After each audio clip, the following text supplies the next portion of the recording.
What if the monster you're hunting is also a victim? And what if the hero you're playing is just as haunted as the creature he's trying to escape? This is a twisted dual narrative at the heart of the indie horror series, Hungry Lamu. This isn't just a simple monster story, it's a look at how one man's ambition created a tragic creature, and how the creature's actions created a new haunted victim. It's a cycle of pain where there are no real heroes, and the horror doesn't end when you escape the woods. Today we're not just going to summarize the story of Hungry Lamu, we're going to explain what it all really means. Hi everyone, I'm NotWalm, and today we're covering the complete tragic saga of Hungry Lamu 1 and 2. We'll piece together the story from both the monsters and survivors' point of view, uncover the scientific conspiracy that started it all, and explain the game's heartbreaking finale. So let's get started. We begin by playing as Lamu, a creature whose entire world is a coping mechanism, guided by a cheerful narrator, which the lore implies is his own fractured inner monologue. Lamu sees his horrifying reality through the filter of a children's cartoon. His first act is to kill a dog named Mochi, but in his mind he's just putting a playful banana to sleep with a rock so he can eat it. This is the game's first and most important clue.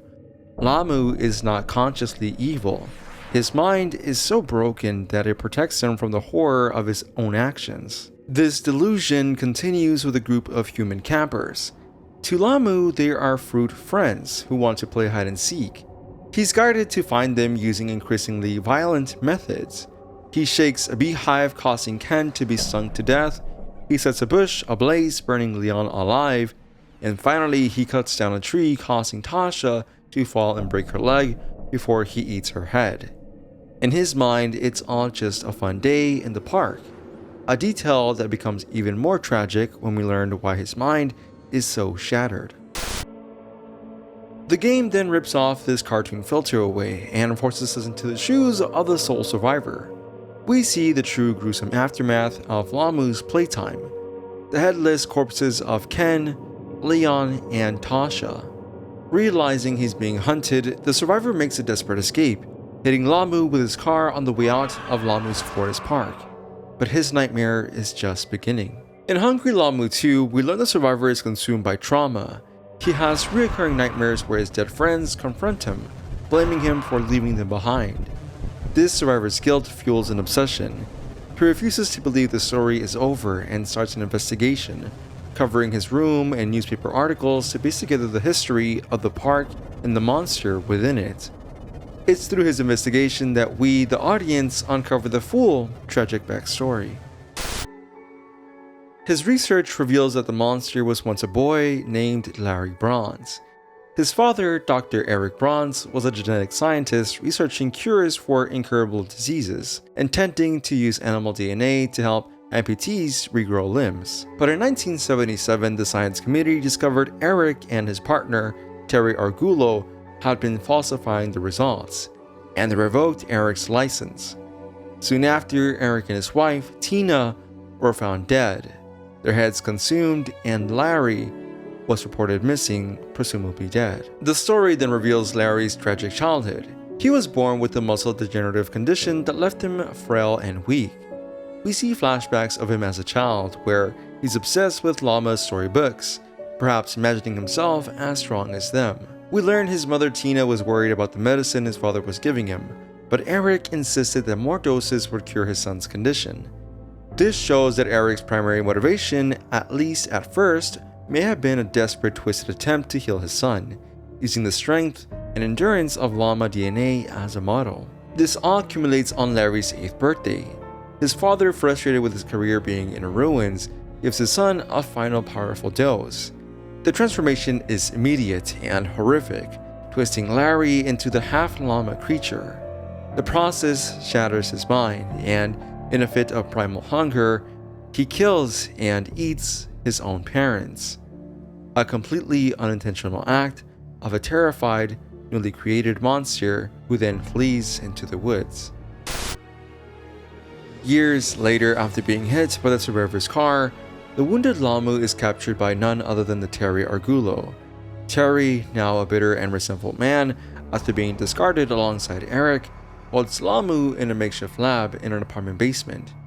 He controls the creature with an electric collar, forcing Lamu to help him with his experiments, all while ranting about punishing his bad friends and getting the recognition he feels he deserves. Meanwhile, the survivor's investigation leads him down Terry's trail.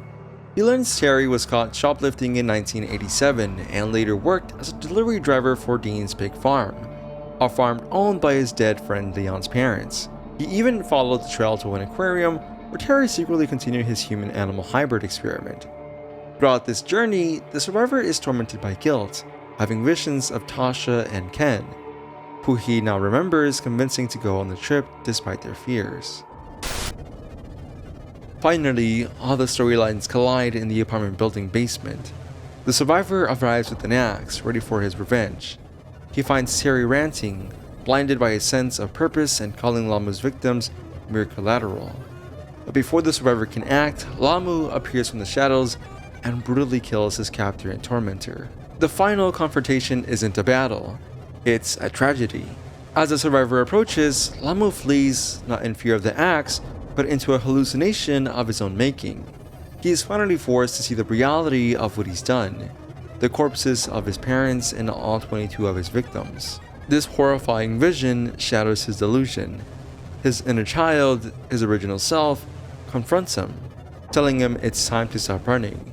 As Lamu weeps, finally understanding the monster he became and barely managing to speak like a human again, the survivor's axe swings, bringing his miserable life to an end and freeing the soul of Larry Bronze at last. So what is the ultimate story of Hungry Lamu? It's not about a simple monster, but a deeply sad tale about how ambition can go horribly wrong, and how trauma creates even more victims. Dr. Bronze's ambition with fixing his son created a monster. That monster then created a lifetime of trauma for the sole survivor, whose quest for answers was fueled by his own guilt. In the end, there are no real villains, only victims caught in a cycle of pain. But the story leaves us with some huge unanswered questions. The biggest one revolves around Lamu's mother, Tina. The game leaves it ambiguous whether she was a willing participant in her husband's experiments or just another manipulative victim. We hear her telling Larry to take his medicine, but we also hear her arguing with Eric that it isn't working. And what about the narrator in the first game? The story strongly suggests it's Lamu's own fractured mind, but could it have been a separate demonic entity all along? Let me know your theories. Was Tina a villain or a victim? Who was the narrator?